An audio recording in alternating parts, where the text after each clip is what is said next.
Bonjour les amis, alors j'espère que vous allez bien. Alors aujourd'hui je vais vous faire un test qui va parler de Game Boy. Alors celle-là c'est celle d'origine, hein, celle que j'avais quand j'étais petit. C'est exactement la même, on peut encore voir les vieux autocollants derrière que j'avais collés.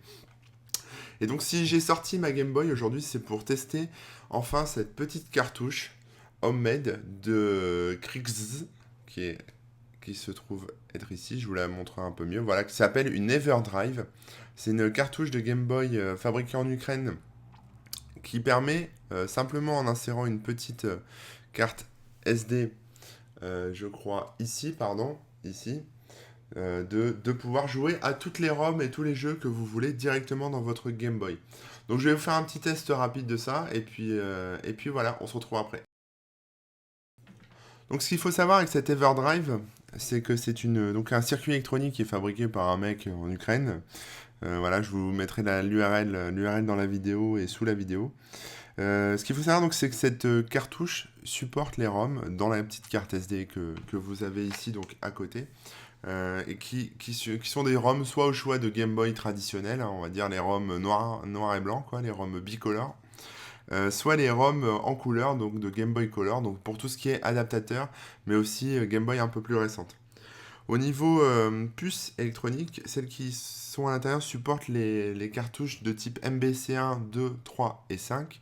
Donc autant dire toutes les cartouches finalement qui sont sorties sur Game Boy.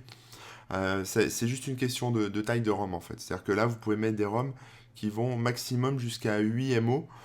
Voilà, de toute façon, c'est le maximum que vous retrouverez sur les cartouches de Game Boy, donc il n'y aura pas de problème. L'intégralité des jeux Game Boy fonctionneront sur cette cartouche. Au niveau de la carte SD qu'il faut pour ça, vous pouvez monter sur une carte SD qui est formatée donc en FAT32 avec maximum 32 gigas de mémoire sur la carte. Voilà, tout simplement. Après, la petite Everdrive est livrée sans sa coque. Donc là, j'ai commandé la petite coque en plastique. Mais si vous avez une bonne vieille cartouche de Game Boy, comme celle-ci par exemple, qui est cassée ou voilà, qui ne fonctionne plus, vous pouvez la recycler, c'est-à-dire ouvrir ici derrière, ouvrir et mettre dedans, voilà, vous en avez exactement le même schéma en fait, et mettre dedans le petit circuit électronique. Ça coûte à peu près, je crois, de tête, je dirais 80 $, donc dans les 70 euros, quelque chose comme ça. Donc on va procéder au test. Donc je vais vous montrer, je vais vous faire une petite démo à la fois sur la version, euh, la version Game Boy d'origine et sur une Game Boy Advance SP qui est un peu plus récente puisqu'elle a un écran couleur. Donc ça s'insère exactement comme à l'ancienne. Je vais essayer de faire en sorte que vous voyez un peu mieux ce qui se passe à l'écran. Donc là en fait ce qu'on a ici, alors, il y a le reflet, c'est pas pratique avec ces vieilles Game Boy, mais on a exactement les mêmes problèmes quand on joue voilà, chez soi avec sa vieille Game Boy, c'est que maintenant la vue baisse et maintenant effectivement on est tellement habitué aux écrans rétro-éclairés avec une résolution de fou que jouer là-dessus c'est un peu difficile. Donc là voilà, par exemple, là j'ai mis toutes mes ROM, donc Pokémon, Donkey Kong, Robocop, etc. que j'ai trouvé sur ROM Station, qui fonctionne uniquement sous Windows, hein, c'est un logiciel uniquement Windows. Et donc, j'appuie sur le bouton B, pardon, et là on me propose soit de charger et démarrer le jeu, soit juste de le charger. C'est-à-dire qu'en fait, la ROM, vous la chargez en fait dans l'Everdrive, dans la petite cartouche, et elle s'enregistre en fait dans la mémoire de la cartouche. Ce qui permet après d'y rejouer rapidement sans avoir à recharger à chaque fois. Donc là, ça efface la RAM de la cartouche, la mémoire de la cartouche, ça écrit les données sur la cartouche, et ensuite, tout simplement, ça va redémarrer, et on va pouvoir jouer au jeu tranquillement.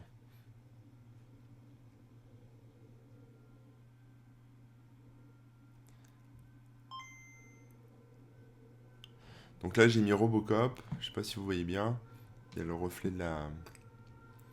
le reflet de la caméra, on va essayer de l'améliorer un peu. Donc j'ai jamais joué à celui-là, je viens de le lancer. Oui, donc là il me dit que ça peut être joué uniquement sur une Game Boy Color. Donc là c'est un fail, hein, on peut le dire. Mais bon voilà, le jeu est dispo uniquement sur Game Boy Color, donc je vais l'éteindre. la redémarrer pour vous montrer. On va prendre un vrai jeu Game Boy ancien. Donc nous revoilà avec un vrai jeu. Donc on va prendre par exemple Donkey Kong. Donc je vais le recharger sur la console. Comme vous pouvez le voir ici, donc Load and Start. Voilà, on voit rien. Ça ira mieux après. Après je vais sortir une vraie console et j'exagère mais.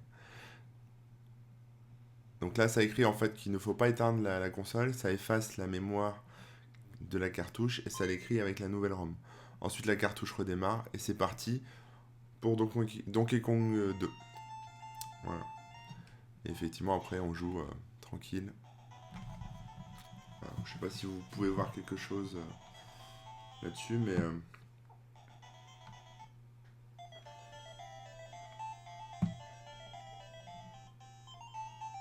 voilà.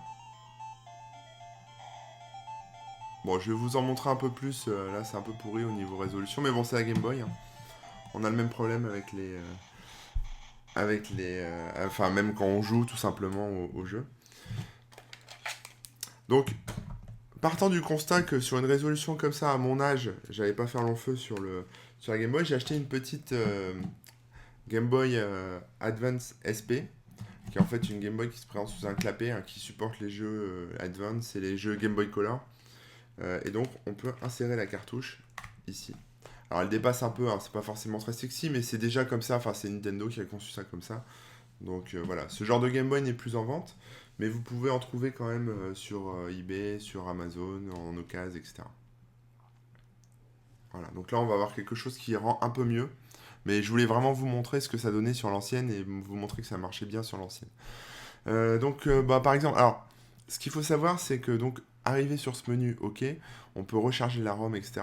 Mais vous n'êtes pas obligé, si vous jouez par exemple au même jeu, etc., vous n'êtes pas obligé le recharger à chaque fois. Il suffit juste d'appuyer sur Start ici et on va repartir directement sur Donkey Kong. Voilà. Donc là on repart directement sur Donkey Kong en couleur. Avec bien sûr, alors là c'est du bleu, hein, parce que c'est un jeu d'origine, donc il met un peu de bleu, là vous le voyez gris vous, mais il y a un peu de bleu. Et vous pouvez effectivement agrandir ici l'écran en appuyant sur les touches qui sont sur le côté, dont left and right. Je vais essayer de vous les montrer ici. Et puis l'autre ici. Voilà. Donc à la limite, je dirais que racheter une petite Game Boy Advance, c'est quand même du confort. Alors je vais pas pouvoir bien jouer, hein, donc ne vous moquez pas. On va passer en écran un peu plus balèze. Voilà. Et c'est parti, il n'y a pas de son, je vais mettre un peu de son. Voilà.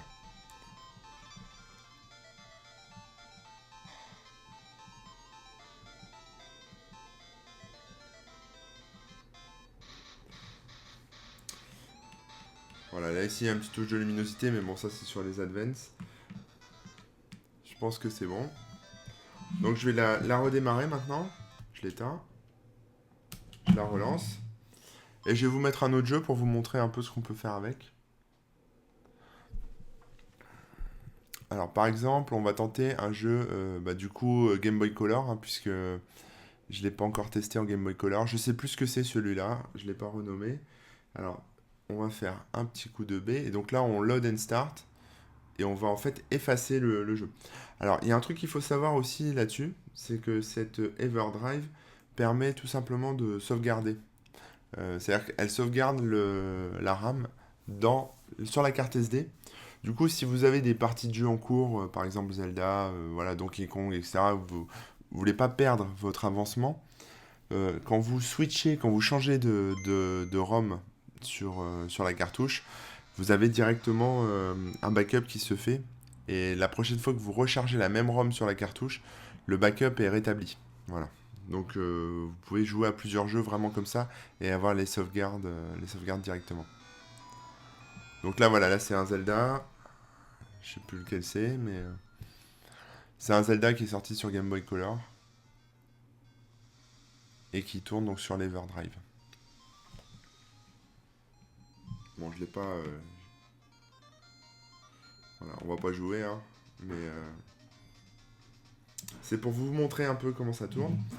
Alors je vais l'effacer, enfin je vais l'éteindre, la redémarrer et vous montrer aussi un peu les menus de l'Everdrive, les menus un peu plus avancés. Je crois que c'est en appuyant sur Select. Voilà, donc dans Select, en fait, on a le About pour les infos sur le développeur, hein, qui sont développés par machin truc en Ukraine, très bien. Après, on revient en arrière, on a les device info.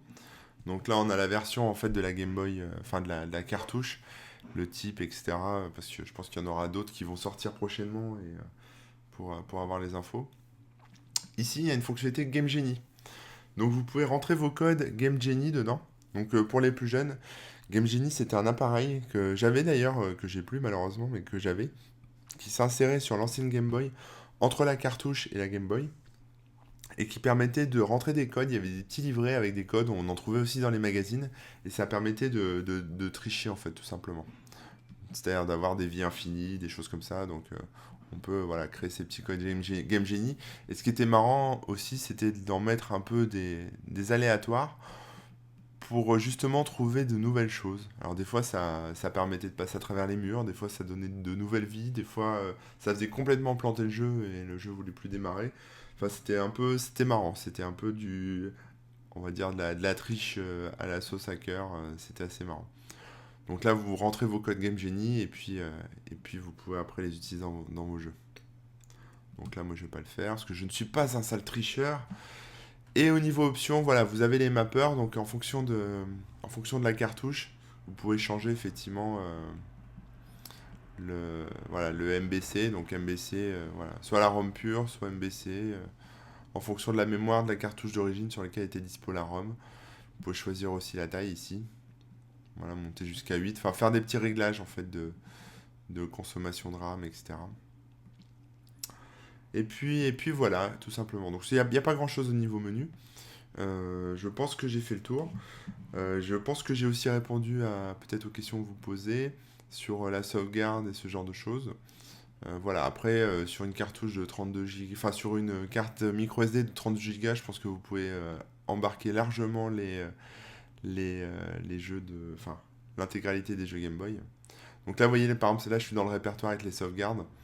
Donc il m'a effectivement sauvegardé différentes ROM de jeux. On va voir ce que ça donne maintenant.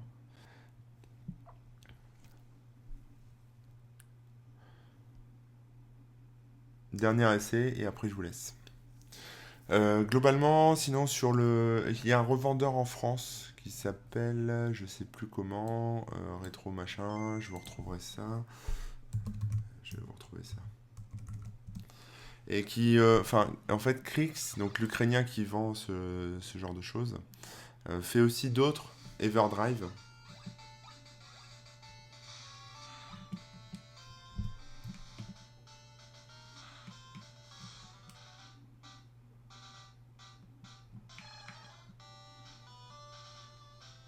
Voilà, donc là, effectivement, j'ai dû bidouiller un peu ma carte SD tout à l'heure pour remettre des ROM. Et ça a dû m'effacer mon backup de Pokémon, ce qui est pas très grave. Voilà.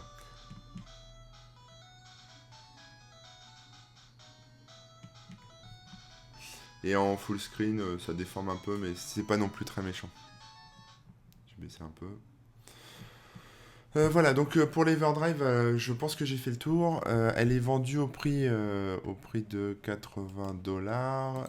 Sur le site donc, de Krix, ce que je disais, donc sur le site du mec qui fabrique ça, de l'Ukrainien qui fabrique ça, on trouve d'autres cartouches pour la Nintendo 64, pour la Nintendo, la NES, la toute première, pour la Super Nintendo et aussi pour la Mega Drive et puis la Game Gear, pardon. La Game Gear.